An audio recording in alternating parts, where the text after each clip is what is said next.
कलाकरार्तमोदकं सदा विमुक्तिसाधकं कलाधरावतंसकं विलासिलोकरक्षकम्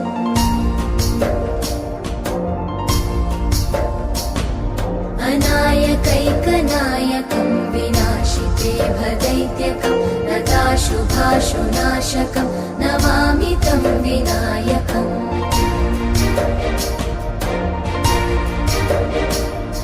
न तेतरातिभीकरं नवोदितार्कभास्वरं न मत्सुरादिनिर्जरं न ताधिकापदुद्धरम्